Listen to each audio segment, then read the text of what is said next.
언노운 아카이브. 오늘은 지난 130년 동안 전 세계 도로를 지배해온 독일 자동차 시장의 종말에 대한 이야기입니다. 한때 메이드 인 절머니는 완벽함 그 자체였습니다. 벤츠의 삼각별은 성공의 상징이었고 아우토반을 질주하는 포르쉐와 BMW는 전 세계 엔지니어들에게 경외의 대상이었죠. 하지만 2024년과 2025년을 지나며 이 무적의 함대는 처참하게 침몰하고 있습니다. 단순히 조금 안 팔리는 수준이 아닙니다. 메르세데스 벤츠의 2025년 글로벌 판매량은 전년 대비 9%나 급감했고, 특히 그들의 최대 시장인 중국에서는 3분기 판매량이 9년 만에 최저치로 떨어졌습니다. 독일 자동차의 심장이라 불리는 폭스바겐의 상황은 더 심각합니다. 2025년 3분기까지의 영업이익이 전년 대비 무려 58%나 폭락하며 반토막이 났고, 결국 87년 역사상 단 한 번도 없었던 독일 본토 공장 폐쇄와 대규모 구조조정을 발표하기에 이르렀습니다. 독일 자동차 산업의 비극은 역설적이게도 그들이 너무나 완벽했다는 데서 시작됩니다. 사실 자동차 산업의 쇠퇴도 숙박업이나 유통업의 몰락처럼 단순히 경기가 안 좋아서 생기는 일이 아닙니다. 우리가 차를 타고 사용하는 방식 자체가 통째로 변하는 변곡점에 와 있기 때문이죠. 내연기관차 한 대에는 보통 3만 개의 정교한 부품이 들어갑니다. 독일은 이 복잡한 부품들을 1mm의 오차도 없이 맞물리게 하는 데 있어 지구상에서 가장 뛰어난 능력을 갖춘 나라였죠. 피스톤의 움직임 하나, 실린더의 압력 조절 하나에 목숨을 거는 장인 정신이 독일차의 정체성이었습니다. 그런데 전기차 시대로 넘어오면서 이 압도적인 기술력이 순식간에 쓸모없는 짐이 되어버렸습니다. 전기차에는 엔진이 없거든요. 부품 수도 3만 개에서 1만 8천 개 수준으로 확 줄어듭니다. 핵심 동력계만 따지만 수만 개의 부품이 들어가던 엔진과 변속기가 사라지고 그 자리를 200여 개의 부품으로 구성된 배터리와 모터가 대신합니다. 쇠를 깎고 조립하던 기술보다 데이터를 분석하고 코드를 짜는 능력이 훨씬 중요해진 겁니다. 그리고 무엇보다 중요한 소프트웨어가 그 자리를 차지하죠. 이제 자동차의 가치는 엔진 힘이 아니라 얼마나 똑똑한지, 즉 소프트웨어가 자동차를 얼마나 유연하게 제어하는지가 핵심이 되었습니다. 이것을 소프트웨어 중심 자동차, SDV, 소프트웨어 디파인드 비어클이라고 부릅니다. 여기서 독일의 비극이 시작됩니다. 수십 년간 기계공학에만 매진해온 독일차 기업들은 눈에 보이지 않는 코드와 알고리즘의 세계에 적응하지 못했거든요.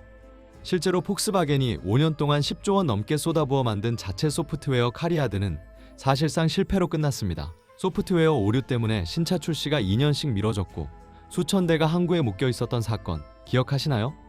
출시된 차들조차 화면이 멈추거나 주행 보조 장치가 꺼지는 현상이 반복되었던 것이 이유였죠.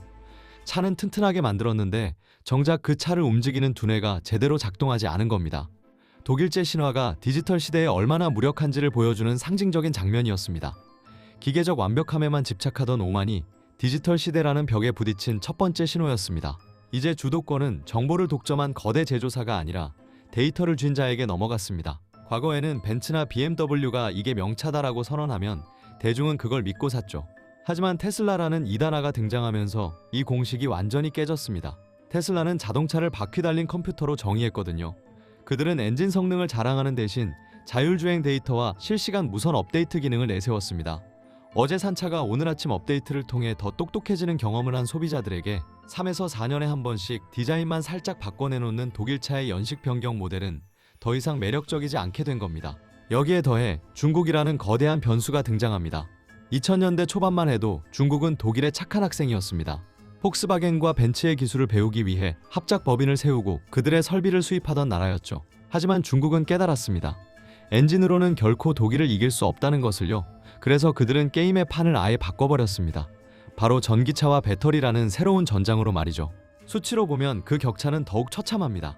2023년 중국의 BYD는 테슬라를 제치고 세계 최대 전기차 판매 업체가 되었고, 독일의 자존심이라 불리는 폭스바겐의 중국 내 시장 점유율은 불과 5년 전 40%대에서 최근 14% 수준까지 급락했습니다.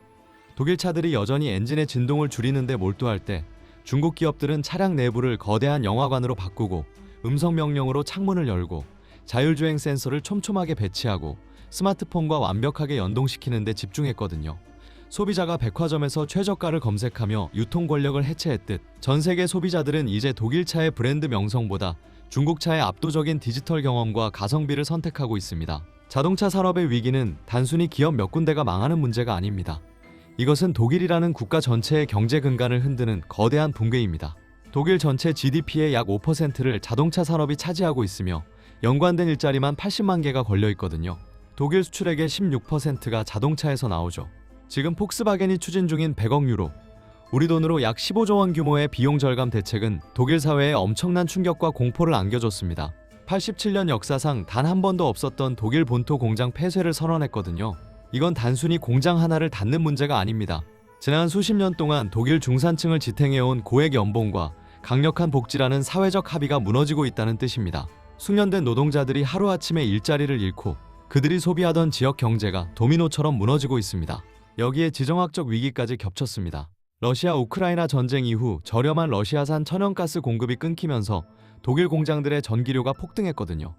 중국산 전기차의 생산 비용은 독일차보다 평균 25%에서 30% 정도 저렴합니다. 인건비도 비싼데 에너지 비용까지 오르니 독일차의 가격 경쟁력은 처참하게 무너졌습니다. 독일차의 높은 가격을 정당화해주던 압도적 기술 우위가 사라진 자리에 남은 건 경직된 노사 관계와 높은 생산 단가라는 차가운 현실뿐입니다. 전기차 시대의 핵심은 배터리입니다. 전기차 원가의 약 40%를 차지하는 게 바로 이 배터리거든요. 그런데 이 배터리 전쟁에서 독일은 이미 완패했습니다. 배터리의 핵심 소재인 리튬, 니켈, 코발트, 흑연 공급망의 80% 이상을 이미 중국이 장악했기 때문입니다. 독일차 기업들이 차를 한 대 팔 때마다 배터리를 사오기 위해 중국에 막대한 돈을 지불해야 하는 구조가 만들어진 겁니다. 중국의 BYD 같은 기업은 배터리부터 반도체, 그리고 최종 자동차 조립까지 모든 과정을 스스로 해결하는 수직 계열화를 완성했습니다. 반면 독일 기업들은 수십 년 동안 수천 개의 하청업체로부터 부품을 공급받는 방식에 익숙해져 있었죠. 이 하청 구조가 내연기관 시대에는 효율적이었지만 전기차 시대에는 엄청난 속도의 차이를 만듭니다. 중국이 새로운 배터리 기술을 적용해 신차를 내놓는데 18개월이 걸릴 때 독일 기업들은 의사결정 체계와 공급망 조정 때문에 4년에서 5년이 걸립니다. 특히 저렴한 LFP, 리튬 인산철 배터리 시장은 중국이 거의 독점하고 있습니다.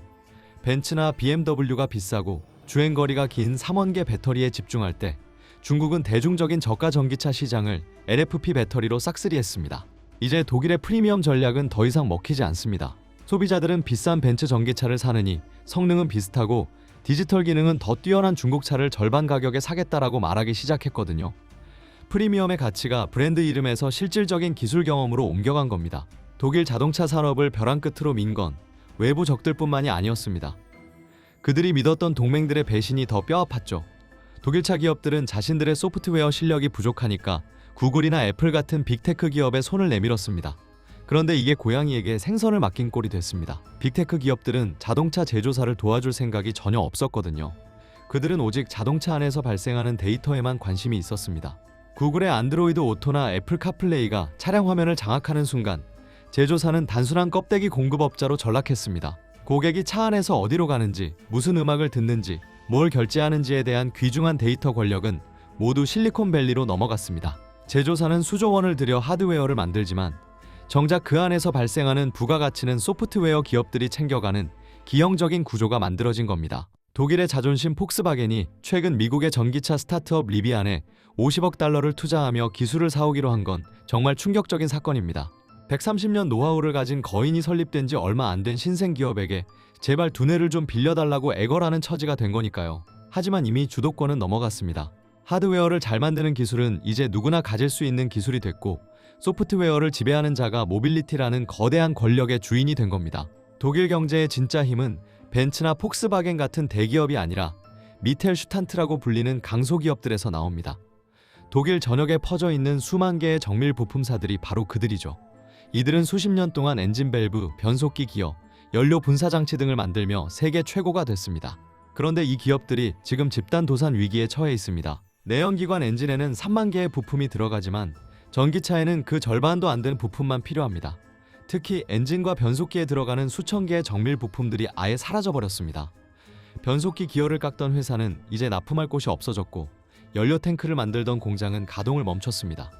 이들은 수십 년 동안 한 우물만 파온 기업들이라 하루아침에 전기차 부품사로 변신하는 게 불가능에 가깝습니다. 독일의 자동차 생태계 전체가 붕괴하고 있는 겁니다. 뿌리가 썩어가는 나무는 결국 쓰러질 수밖에 없죠. 독일 정부는 뒤늦게 이들의 업종 전환을 돕겠다고 하지만 이미 배터리와 모터 분야의 특허와 기술은 중국과 미국이 선점했습니다. 독일의 중소기업들은 이제 중국산 저가 부품과 경쟁하거나 아니면 폐업을 선택해야 하는 처참한 상황에 몰렸습니다. 독일제라는 이름의 신뢰를 뒷받침하던 촘촘한 하청 생태계가 무너지면서 독일 자동차라는 거대한 성벽도 함께 무너져 내리고 있습니다. 결국 독일 자동차 산업의 몰락은 우리에게 아주 잔인한 교훈을 줍니다. 영원할 것 같은 제국도 시대의 흐름을 읽지 못하면 순식간에 사라질 수 있다는 사실이죠. 독일차 기업들도 이제 스스로를 자동차 회사가 아닌 IT 서비스 기업으로 부르며 몸부림치고 있습니다. 이미 권력의 추는 이동했습니다. 유통의 권력이 백화점에서 플랫폼으로 넘어갔듯 모빌리티의 권력은 이제 하드웨어를 만드는 제조사가 아니라 소프트웨어 생태계를 장악한 기술 기업들로 옮겨갔습니다.